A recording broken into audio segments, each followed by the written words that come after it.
As you know, electric vehicles are changing the way we drive. Many of you already own one, and maybe you're listening to this podcast while you're driving an EV.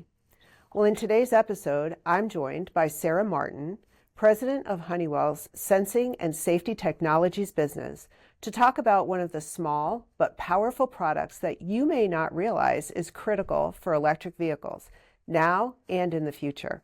Sarah, welcome to the podcast. We're so glad you're here with us today. No, it's great to be here. Thank you. So to get us started, can you explain a bit about Honeywell's Sensing and Safety Technologies business and what you do? Absolutely. So we are part of the Safety and Productivity Solutions portfolio, and we're actually one of the oldest businesses within Honeywell. We are a combination of the Advanced Sensing Technologies business and the Honeywell Gas Analytics business we integrated last year, creating this much bigger, more cohesive entity called Sensing and Safety Technologies. Between the two businesses, we have over 75 years of innovation in sensing, in switching, in controls, and in instrumentation devices, all of them with some form of sensing at the core. We have a range of more than 50,000 products, and our products are used in critical healthcare, aerospace, defense, transportation, industrial safety, mining, and petrochemical applications. We also have one of the widest ranges of sensing portfolios that's available anywhere. We have a strong core capability in optical technology, which is the use of light to sense. We have a very strong MEMS capability for things like pressure and flow and force, which is a circuit-based sensing. We also have a fantastic capability in electrochemical sensing and other forms of ability to sense gases.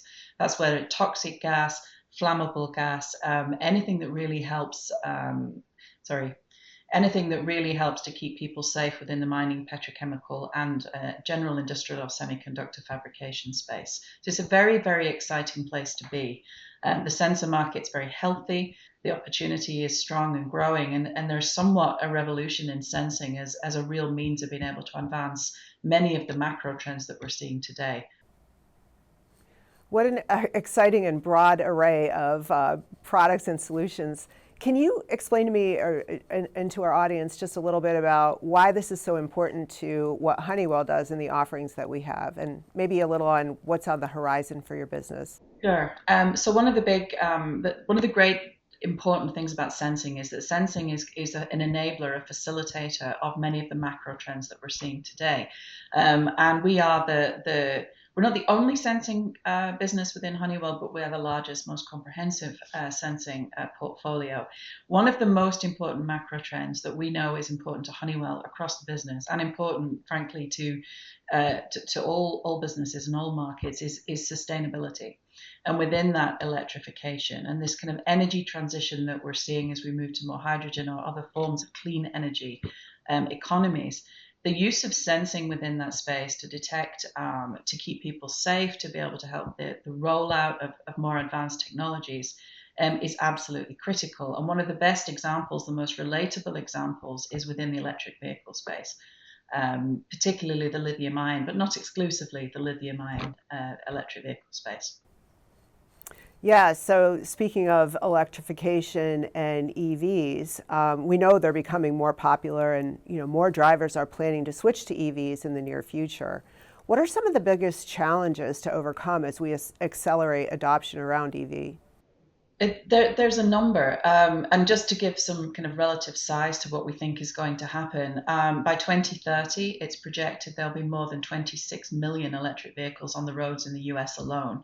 We know there's legislation in other regions worldwide, like Europe, which will effectively prevent the sale of combustion engine vehicles after 2030. And by then, it's estimated that more than 60% of all the vehicles sold will have some form of electrification as a means of power. But it's not a simple evolution. It's not a simple path to having all of this scale in electric vehicles. There's two or three particular areas that need to be focused on problems to resolve. And that is the infrastructure, so the charging infrastructure for primarily the primary method of creating electric vehicles with lithium-ion batteries, and they'll need to be recharged. So the charging infrastructure is very, very important. And depending on the country or the region or cities versus rural areas, there's relative differences in the availability. So that needs to roll out. The availability of lithium is obviously a core need. And then one of the biggest areas to address is safety. Now, obviously, electric vehicles are inherently safe. We wouldn't drive them if they weren't. However, there are issues around lithium-ion batteries. Thankfully, very rare, but they do happen, where there are situations where we have something called thermal runaway, and that is where the battery itself begins to self-heat to an uncontrollable level. That can ignite and cause fire, and obviously, a burning lithium-ion battery is quite a catastrophic event because it's very, very difficult to extinguish. So the safety of batteries in the vehicle, and obviously for the asset, but also the occupants of that vehicle, is being able to really maintain that safety is incredibly important going forward. Yeah, I completely agree. And we hear a bit about that, lately. How do our sensors for EV batteries work exactly? How are they part of that solution? So we have two or three different offerings at the moment. We have, and all of them relate to how the battery effectively degrades. So the thermal runaway is one option. So it self heats, and that when that battery heats, it releases gases, it releases materials, and ultimately it can burst into flames. But also there are also factors where other different materials within the battery will degrade. So such as the metal oxide cathode, which will release oxygen. There are electrolytes in the battery which will ignite the oxygen, resulting in a similar situation. It results in flame and catastrophic failure. So we have developed a number of sensors, one of which is an aerosol sensor, which uses light, our optical technology I mentioned at the start, that uses light to detect the aerosols. And we have a battery pressure sensor, which detects the change in pressure within the battery unit, and that will also determine that there is a failure. And we have new technology developed with our partner Nexeris, which actually is able to detect off-gassing very, very early in the thermal runaway process. So much earlier than you would normally be able to detect gas or debris or any other means of detecting flame. And that's really important because the earlier you detect a potential battery failure, the earlier that notification can be, in the vehicle to the occupants, etc., to obviously allow the occupants to exit safely, but also potentially to protect the asset. And as we further develop this over time, it won't just be a monitoring device. It will ultimately, as sensing becomes more digitized, more intelligent, be able to not to predict and then ultimately prevent more catastrophic failures. So that is the goal. It's a real revolution in our roadmap to be able to really drive on vehicle in battery safety using sensing technology that's core to SST. Wow, yeah, so that's very clear where the role of sensing is so critical to this transition. Speaking of sensors in general in your business, are there other ways that Honeywell's sensors are helping to accelerate electrification? Yes, there are. I mean, electric vehicles is just one example of many, many things that are happening around this huge macro trend that we have. The other one is in battery energy storage to support the utility power grid. There's a huge shift to renewable energy across many, many regions. In the US alone, there are nearly 4.8 gigawatts of energy storage, and that's enough to power 3.6 million homes, which on the US scale isn't a lot. But if you think exponentially how that will start to increase and the need to be able to deploy that on a grid scale and the need for, again, battery energy storage devices, very similar to the sensing capability we have, that opportunity to really support that rollout is quite significant. Another example is with data centers. So we all know what data centers are. The cloud is a wonderful thing, but it's really embedded into data centers that must never go down. They must never fail. So they have to have full and total redundancy in place to ensure that they can continue to function. And an interesting fact is that these data centers use about 10 times the power consumption of a typical American home. It's huge. So the need for battery safety is both on the vehicle but across the landscape of new technologies.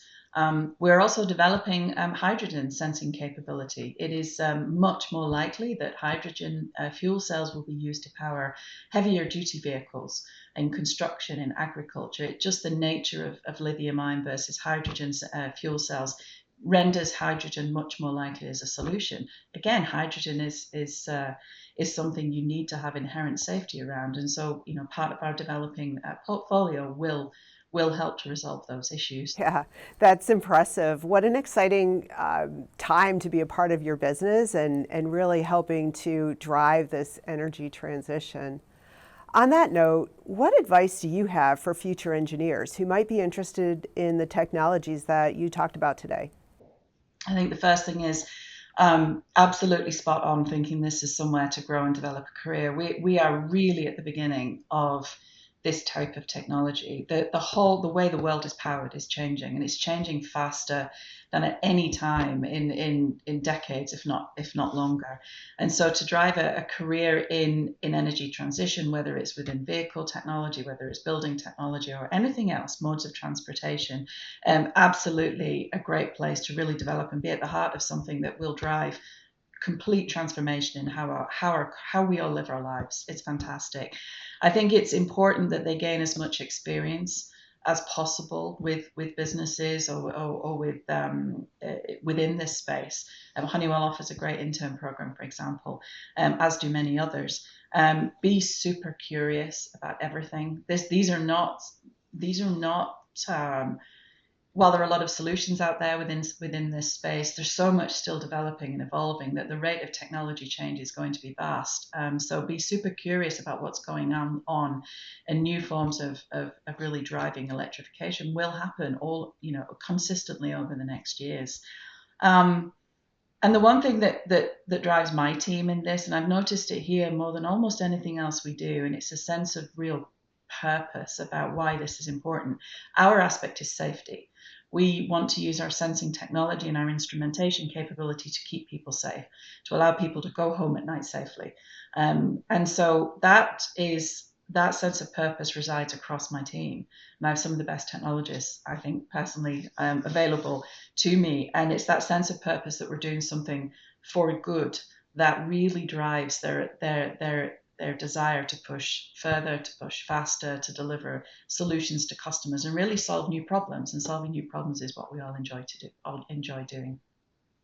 So I just have to say, if you follow us online, you probably know that we refer to our employees as future shapers, and what you just said is it completely supports that. When you join Honeywell, you really are shaping the future, and I love the passion behind that and how you think about your team and what they're doing. So speaking about that, our podcast is very much about talking about the future and how we're shaping it, but in every episode, we like to close with a question where we ask our guests to look back and tell us, when you were younger, what did you want to be when you grew up?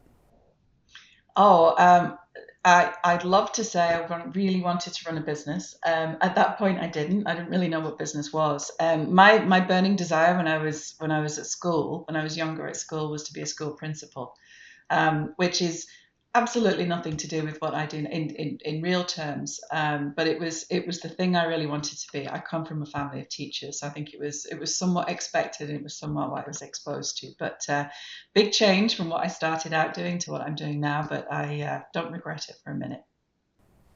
That's great. I love it. Thank you so much for joining us today and sharing all of the exciting things that your business is driving and how we're helping to shape the future. Thank you. My pleasure. Thank you.